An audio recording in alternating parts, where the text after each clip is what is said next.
Bonjour. J'ai une question à vous poser tout d'abord. Qu'est-ce que vous ressentez quand vous lisez la presse, écoutez la radio ou regardez le journal télévisé? Vous vous sentez déprimé. Je me suis toujours demandé effectivement pourquoi les médias avaient tendance à parler beaucoup plus des problèmes que des solutions. Et un jour j'ai compris, j'ai demandé à un journaliste qui m'a dit tout simplement parce que les trains qui arrivent à l'heure n'intéressent personne. Les anglo-saxons disent « good news is no news ». En quelque sorte, toutes ces histoires, ces bonnes nouvelles, ces solutions, ces initiatives, ces révolutions positives semblent ne pas intéresser les médias. Et moi, ça m'a toujours choqué. Alors, quand j'avais 25 ans, je suis parti avec 2 copains faire un tour du monde de l'espérance, aller rencontrer les hommes et les femmes qui font avancer le monde. C'était d'ailleurs le premier tour du monde relayé sur Internet. Et on a rencontré au Chili 2 jeunes qui nous racontaient que dans les années 80, ils se demandaient qu'est-ce qu'ils pouvaient faire pour aider les gens, mais les aider vraiment, avec des solutions durables. Ils se creusaient la tête dans tous les sens, ils cherchaient, et un jour, ils tombent sur un article de presse qui parle de Mohamed Younous, c'est la première banque de microcrédit au Bangladesh. Ils se disent, mais c'est génial ce truc-là, c'était un scoop, c'était dans les années 80. Si ça marche là-bas, il n'y a pas de raison que ça ne marche pas au Chili. Et ils ont créé la première banque de microcrédit au Chili, qui 25 ans plus tard, aura permis la création de 100 000 emplois. Et là, je me suis dit, mais c'est incroyable. Si le journaliste n'avait pas écrit l'article, il n'aurait pas changé la vie de 100 000 personnes.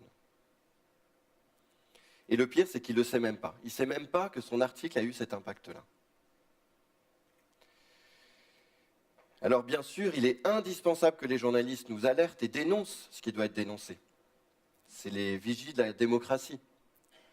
Et quand ils nous parlent des solutions, ils nous inspirent et ils nous donnent envie d'agir.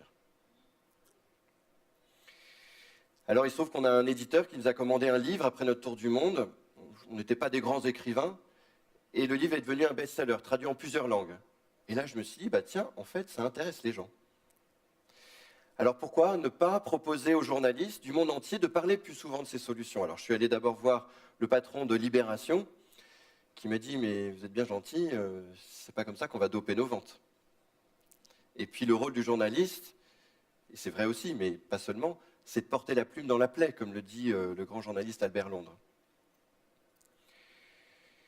Mais il m'a dit, écoutez, j'ai un directeur de la rédaction qui a l'air aussi idéaliste que vous, allez le voir, ça va peut-être lui plaire. Et je suis allé voir Didier Pourquerie, qui m'a dit, mais je partage cette vision, faisons une édition, le Libé des solutions, où les 2 tiers du journal seraient dédiés à des initiatives qui changent le monde. Il en parle à ses journalistes qui lui disent, non mais ça va pas, on n'est quand même pas là pour faire du positif. Il a dit, écoutez, c'est pas grave, de toute façon, la date que nous a donnée la direction, c'est le 26 décembre, donc vous serez tous en vacances, donc on va le faire avec les équipes de Christian et des pigistes, il n'y a pas de problème. Alors, pour être honnête, le 26 décembre, c'était effectivement la date que nous avait donnée la direction, puisque c'est un des pires jours de l'année en termes de vente, et après Noël, il n'y a pas d'annonceur, donc finalement, on ne prenait pas de risque. Mais ce Libé des solutions s'est avéré être la meilleure vente de l'année. Et le directeur de la rédaction m'a raconté, c'était marrant parce que quand ils sont revenus de vacances, les journalistes m'ont dit, mais en fait c'était quand même assez intéressant. En plus, on s'est rendu compte que parler des solutions, ça implique qu'on parle aussi des problèmes, donc finalement on s'y retrouve. Et par contre, si vous le refaites, ça serait pas mal qu'on le fasse sérieusement cette fois-ci, et donc qu'on le fasse nous-mêmes. Et c'était exactement l'objectif, c'était qu'ils puissent expérimenter cette histoire et se l'approprier. Et d'ailleurs, toutes les éditions du Libé des solutions qu'on suivi ont toutes été des grands succès. Alors en 2012, quand j'ai créé Spark News, je me suis dit, et si on faisait la même chose, mais avec les plus grands médias du monde entier? Alors on est allé voir les rédacteurs en chef du Monde, du Sunday Times, du Times of India, de la Stampa, du plus gros journal japonais, à 7 millions d'exemplaires, en Argentine, au Chili, au Brésil, en Chine. Et je leur ai dit, voilà, on va faire une grande opération commune. Chacun, vous allez nous partager vos meilleures histoires, vos 2 meilleures histoires. On va tout mettre en commun. Ça va être une grande opération collaborative. Et le même jour, on a partagé 8 pages de solutions dans une 40aine de médias. Et on a touché 100 millions de lecteurs. 100 millions de lecteurs qui ont pu découvrir toutes ces révolutions positives et s'en inspirer. Alors les journalistes enfin les rédacteurs en chef et les journalistes qui ont participé à cette opération ne se connaissaient pas avant. On s'est dit c'est quand même dommage, ils ont fait un super projet international, collaboratif, ils ne se connaissent pas. Donc on les a invités à Paris, au siège de l'AFP, c'est le président de l'AFP qui nous a invités. C'était ses clients, donc c'était bien aussi qu'ils voient que ses clients avaient envie et qu'on parle plus souvent des solutions. Et on a partagé pendant 3 jours, on a débriefé, on a co-construit la suite. Alors certains, par exemple, nous ont raconté la première édition, puisqu'on en est à la 3e édition, j'ai eu un mal fou à trouver 2 journalistes qui étaient prêts à passer du temps en plus pour écrire 2 articles de plus. Et la 2e édition, ils voulaient tous le faire et j'ai eu un mal fou à choisir lequel allait participer. Un autre nous a raconté, le plus grand journal suisse, nous a dit on a très très rarement eu autant de retours positifs de nos lecteurs, avec aussi des très bonnes ventes. Et du coup, la rédaction s'est dit mais il faudrait peut-être qu'on réfléchisse à la façon dont on pourrait parler plus souvent des solutions au quotidien, puisque c'est ce qu'attendent nos lecteurs aussi. Et puis, tous ensemble, ils ont dit mais c'est bien de faire l'Impact Journalism Day, mais si on faisait une chronique hebdomadaire qui toucherait 100 millions de personnes tous les jours, toujours en mode collaboratif. Et donc finalement, ce qui est incroyable dans ce projet, c'est qu'on a des gens qui ne se connaissaient pas, qui participent à un projet ensemble. Les télés, les radios, même les journaux économiques sont en train de nous rejoindre avec un autre projet, Solutions & Co. Et en fait, ce qui est fou, c'est que ces ressources, qui étaient toutes ces histoires, qui semblaient ne pas intéresser les journalistes, non seulement elles augmentent leurs ventes, mais en plus elles inspirent et elles nous donnent envie d'agir. Alors, je ne vous cache pas que j'ai de la chance. La plupart des gens, dans leur job, ils doivent gérer des problèmes. Moi, je n'ai que des solutions à gérer. Alors ça, c'est grâce à mon équipe qui est formidable. Et tous les jours, on se réjouit de voir tout ce qu'on découvre grâce aux médias du monde entier qui nous font remonter des choses, grâce à nos réseaux. D'ailleurs, chacun de vous, vous pouvez nous faire remonter des initiatives.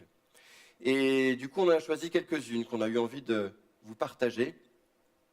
Donc, la première, c'est l'histoire d'un Hollandais. Un Hollandais qui s'est rendu compte qu'il y avait 1 milliard de personnes qui n'ont pas de lunettes. Pourquoi? Tout simplement parce qu'il n'y a pas d'ophtalmo et d'opticien dans leur village. Et du coup, il a eu une idée folle, il s'est dit, et si on inventait des lunettes universelles? C'est-à-dire qu'une paire de lunettes qui conviendrait à chacun, à tout le monde. On a dit, mais c'est impossible. D'ailleurs, tout le monde, au début, s'est moqué de lui en disant, mais si ça existait, ça se saurait. Et lui, ne s'est pas laissé démonter. Et donc, il a fait des recherches. Et il s'est rendu compte que ça existait depuis le 19e siècle, mais que personne n'utilisait. Il y avait un brevet, une ressource intellectuelle inexploitée. Alors, le brevet était dans le domaine public, on l'a récupéré. Et donc, en fait, c'est des lunettes, vous avez 2 verres l'un sur l'autre qui ont une forme particulière et quand on les fait glisser avec une petite molette, ça règle la focale du verre. Et tout ça pour 4 $. Alors cette histoire, on l'a racontée dans l'Impact Journalism Day, a été reprise par tous nos journaux partenaires, dont le Straits Times, qui est le plus gros journal de Singapour. Et là, une lectrice a vu ça et elle l'a montré à son mari, qui était un des patrons d'une des plus grandes entreprises de fabrication de verres de lunettes. Il était en charge de la RSE des pays émergents, et il n'avait jamais entendu parler de ce projet. Il a dit, mais c'est génial. Il nous a demandé si on pouvait le mettre en lien avec ce projet, et ils réfléchissent à un projet pilote qui pourrait potentiellement impacter des dizaines de millions de personnes. Là encore, voilà, cette histoire qui était une ressource, les médias l'ont utilisée et elle a fait des petits. Une autre histoire, c'est celle d'une start-up américaine qui arrive à fabriquer du plastique avec le carbone de l'air. Les gaz à effet de serre dont on a tant de mal à se débarrasser et à éviter, elle arrive à en faire du plastique qui est d'ailleurs acheté par des entreprises comme Dell pour les ordinateurs. Une autre histoire, l'histoire de Rainer Nolvak. Rainer, c'est un Estonien qui est dégoûté de voir son pays défiguré par les décharges sauvages. Alors, il n'a pas la chance d'avoir un Suez Environnement en Estonie, je me suis renseigné. Et il s'est dit, il faut qu'on fasse quelque chose. Et il s'est dit, on va nettoyer nous-mêmes le pays, puisque le gouvernement, c'est un tout petit pays, donc pas beaucoup de moyens. Il s'est dit, il faut que nous, les citoyens, on s'y mette. Et il a lancé une idée folle, il a dit à ses concitoyens, et si on nettoyait le pays en une journée? Il a développé une application iPhone pour géolocaliser, donc tout le monde pendant plusieurs mois a été invité à géolocaliser les décharges sauvages proches de chez lui. Ensuite, les gens venaient s'inscrire en fonction des besoins. Et le jour J, il y a eu 50 000 personnes, 4% de la population, qui a tout nettoyé en 5 heures, qui ont tout amené dans les déchetteries. À partir de ce déchet, de cette ressource, il a créé en fait le plus gros événement jamais réalisé en Estonie et qui est devenu un événement qui a été une fierté nationale et qui a inspiré plus de 70 pays. Et puis un dernier exemple, qui est un de mes favoris. C'est l'histoire d'un chef d'orchestre paraguayen qui avait un rêve. Son rêve, c'était d'apporter la musique dans les bidonvilles, pour que les enfants des bidonvilles puissent jouer de la musique classique. Il y va et il rencontre un éducateur social qui lui dit « Mais vous êtes bien gentil, mais le problème, c'est que le violon, il coûte plus cher que la maison des gens, donc même si vous aviez l'argent, ça serait totalement décalé. » Et lui, il ne s'est pas laissé démonter non plus, et il a rencontré des gens, et là, il rencontre notamment un chiffonnier, Nicolas, dont le métier était de récupérer les déchets de la décharge, de les recycler en faisant des lampes, des tables, des jouets pour les enfants, vous savez, comme les gens font des voitures avec des petites canettes. Voilà. Et le chef d'orchestre était impressionné par le talent de cet homme, qui savait ni lire ni écrire. Enfin. Et il a une idée folle, et il lui dit « Est-ce que vous seriez capable de fabriquer un violon ?» Il dit « Mais j'en sais rien, j'en ai jamais vu et j'en ai jamais entendu. » Alors il lui apporte un violon et il dit « Écoutez, essayez de faire ce que vous pouvez. » Et quelques semaines plus tard, il revient avec un violon fabriqué avec plein de choses à décharge. Vous allez voir dans un petit film que je vous montre après. Il joue avec et le violon fonctionne très bien. Et de fil en aiguille, Nicolas a créé tout un orchestre avec des saxophones, des contrebasses, enfin tout ça. Et les enfants ont pu apprendre à jouer et ont même fait un tour du monde, un tour d'Europe, pour montrer ce qu'ils étaient capables de faire. Mais je vous laisse découvrir en images.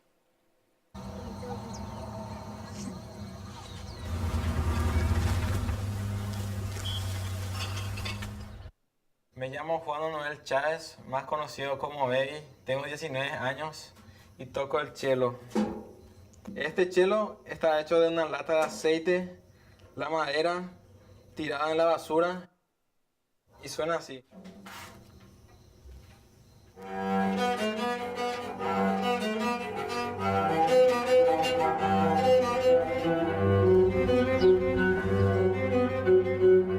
No pensaba antes que yo voy a hacer ese instrumento y me siento demasiado feliz cuando estoy viendo a un niño que está tocando un violín.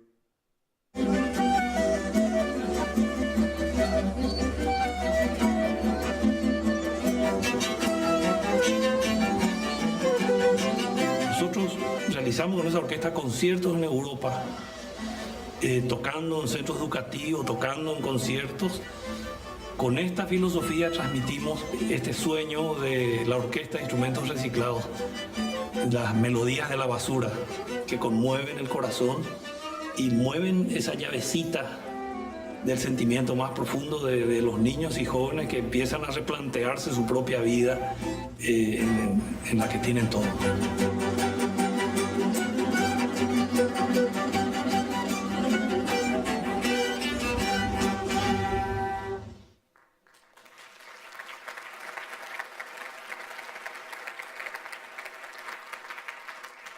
Alors cette histoire, l'histoire de ce chef d'orchestre, moi, m'enseigne deux choses. La première, c'est que les ressources sont là. Et dans les ressources, il y a aussi des talents. Le deuxième enseignement, c'est que ce chef d'orchestre, il a révélé à lui-même un talent que Nicolas ignorait lui-même. Et je pense que c'est notre rôle à tous, à la fois de développer nos talents et de les révéler, mais aussi de révéler les talents des autres, que ce soit ceux de nos enfants, de nos collaborateurs, nos amis, de tous ceux qui nous entourent. Alors voilà, si vous êtes prêts pour ce tour de la révolution des ressources, qu'elles soient humaines, intellectuelles, matérielles, innovantes, moi je vous invite à monter à bord du train. Non pas le train qui arrive à l'heure, mais le train qui arrive en avance sur son temps. Je vous remercie.